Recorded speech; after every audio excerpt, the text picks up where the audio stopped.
Are we on? Are we on? I never can tell. I keep waiting for the note.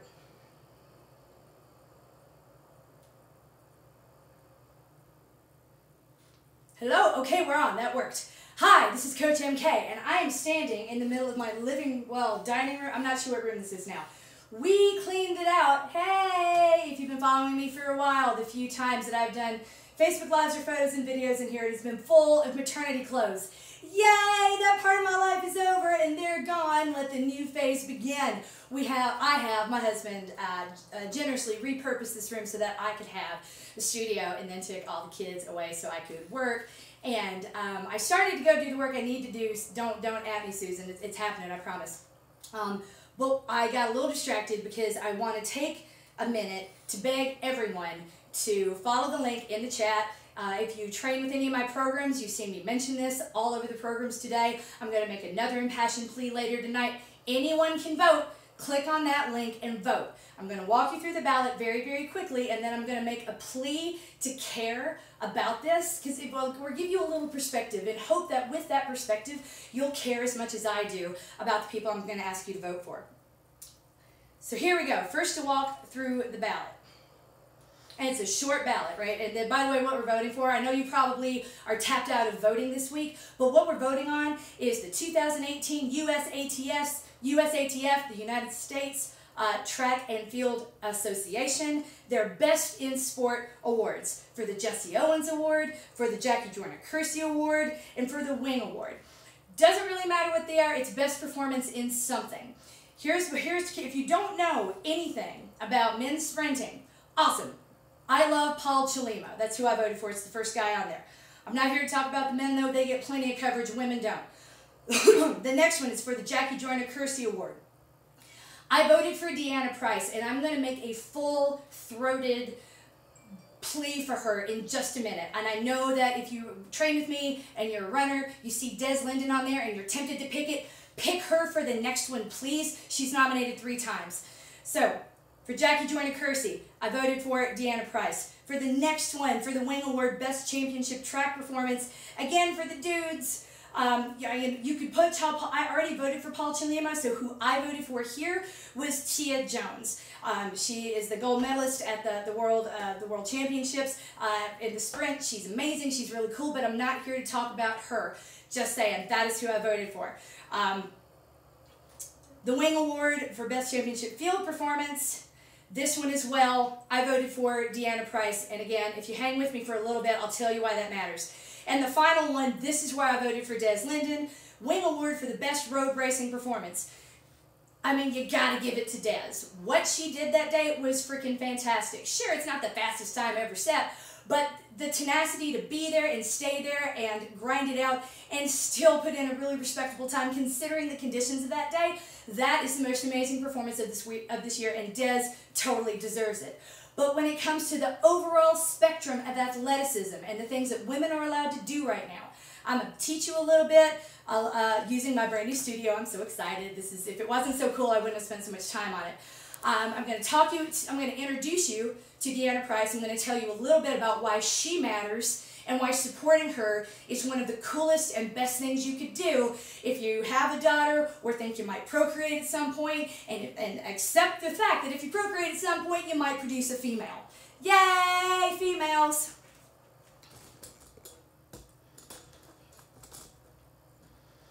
You're about to see I'm not about supporting anyone blindly. I like to think my reasoning is sound. Can y'all see? I've got 14 viewers. Can you guys see the edge of the board over here? This is a work in progress, this studio of mine. Yay! I'm going to tilt that just a little bit. So, welcome to my new studio. You'll notice, well, I probably didn't show this very well, but where I was standing a minute ago, and I'll walk back over there in a minute, is to give you a little perspective on what the hammer throw is. Deanna Price, 25 years old. She is a hammer throwing specialist. In a year when I want to throw heavy things all the time, she literally throws heavy things all the time. And she does it better than anyone alive right now except for one woman who I won't name. I have opinions about that, but I love Deanna Price. So, to give you again perspective, a hammer, Olympic size hammer, weighs 4 kilograms, 8.82 pounds. That's heavier than my 12-inch iron skillet, right? So, and that ball, that steel ball, is attached to the end of a 3-foot chain. So the whole thing, start to finish, 48 inches all the way down here. So that there's a long string, a really long string, an egregiously long string attached to that super heavy ball. Okay, the super heavy ball, which by the way, weighs as much as this skillet. So, what's cool about this sport is that it's one of the more complicated ones. And by complicated, I mean like how in the F do you coach this? Because what we're trying to do is send the hammer as far as we possibly can in a single direction. And if you've ever taken even basic physics, you know how hard it is to calculate velocity, because you need some constant, and there is nothing constant when it comes to all the variables that you have to manage out there. If you have a kid, if you played with a kid ever, they probably asked you to pick them up and swing them around. Think about how many times you could do that before you get a little dizzy and a little sick and you're like, no, I'm done. For me, that's like 3. 3 max, I'm done. I'm dropping my daughter. I'm like, can't do that. That sucks. That's terrible. So, take that off. What the hammer throwers do, they are limited to a 7-foot circle. If they step foot outside that circle on the wind-up, they're out. They, again, like this is not perfectly accurate because I don't have enough room to simulate swinging a hammer in here. But if you have something that weighs 8 pounds, squat with it, go on the ball of your feet. I'm just kidding. That's what you're going to do next week, Julie Patno. Yay! Woo! Anyway, for everybody else, if you want to take something really heavy, just sort of hold it. That's already work. What she has to do is then swing it around 4 times. No more. It's usually 1 to 4 times. 4 is a little excessive. She usually goes for 3.5 rotations. It's up to the athlete where they start. But again, imagine they've got to do this as quickly as possible and then throw it and let it sail off.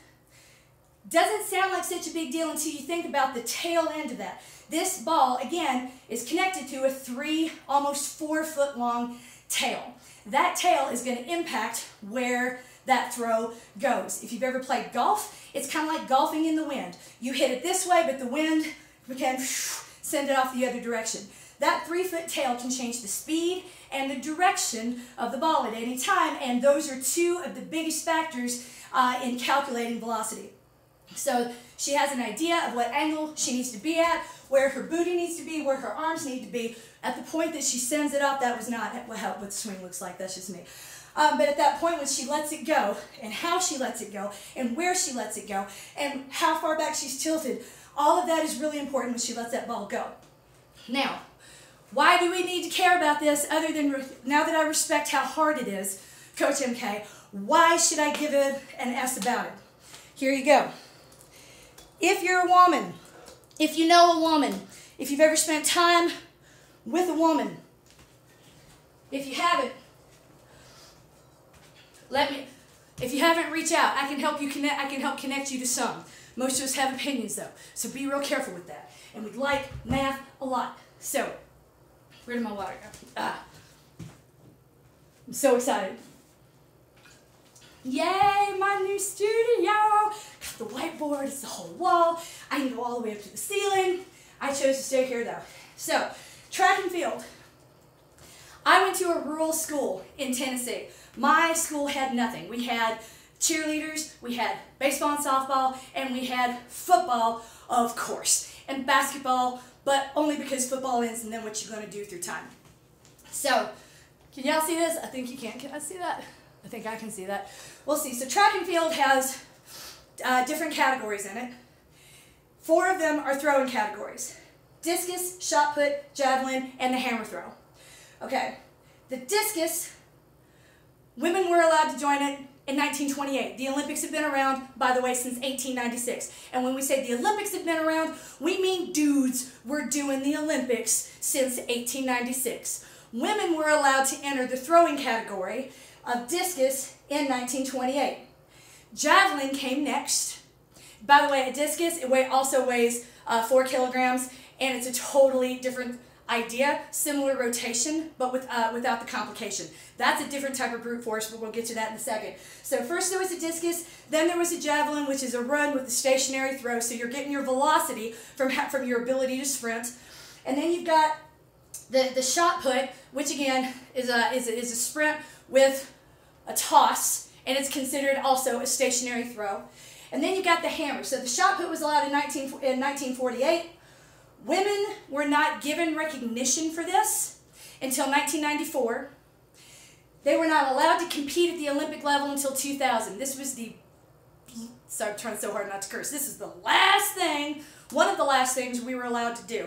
We haven't broken through in every category yet, but that was one of the last ones, and it's to make you angry. When you take a look at the throwers, when you take a look at what it takes to become a world-class thrower, I want you to think about your daughters. I want you to think about anyone that ever looked at you and said, ha, you're not an athlete. Effectively, what they've done is close off all of the categories that would, where women that are a little bit larger in non-traditional ways, they don't fit that standard of beauty, you don't look like a runner, bull, mahookie,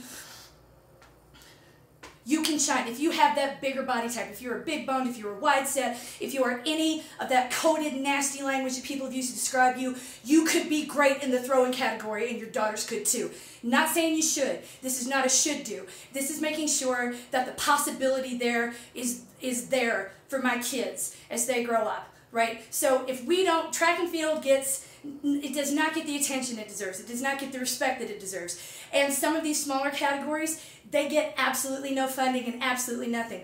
Deanna Price, who I'm about to start talking about, what makes her not just a pioneer of this sport, but like her ability, she's so good at it that she's sponsored by Nike, right? So I'm really, really hopeful if we can attract a little bit more to this sport, a greater understanding and a perception of, gosh, that is hard. She does something really hard, and she makes it look so easy. Because when you're watching people compete on a world-class level, oh my gosh, of course it looks effortless and easy, but you don't see the work going into it. All you have to do is grab something that weighs 10 pounds and think to yourself, how far could I throw this?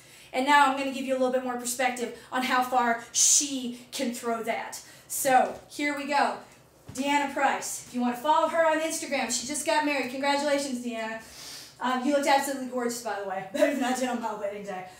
She's Deanna.Price on Instagram. Follow her. She doesn't stream.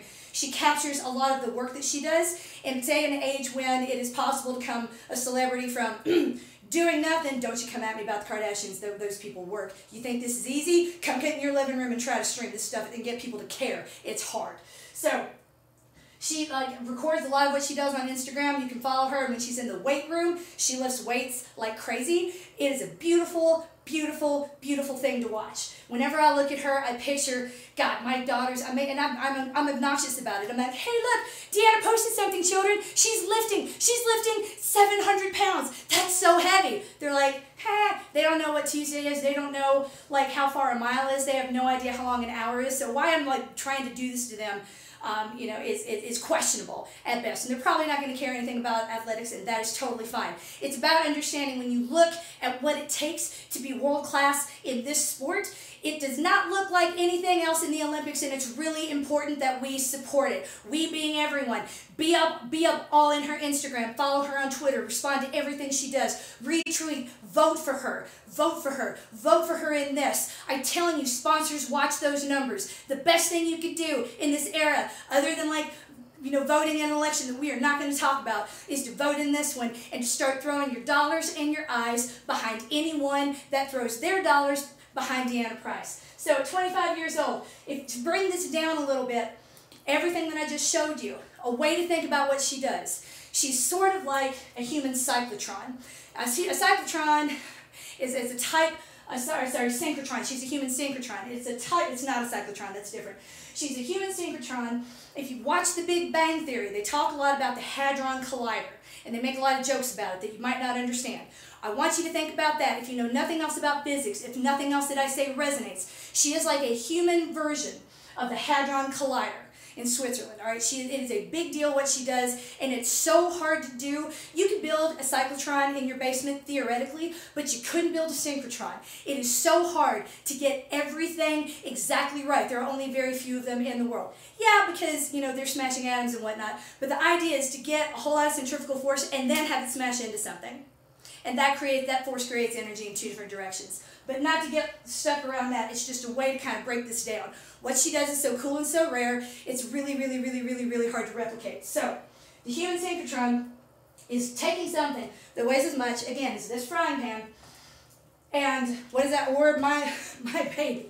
The baby that I gave birth to back in January, she weighed 6 pounds and change. I'm trying so hard to forget about all that. Oh my gosh, I'm not getting pregnant ever again.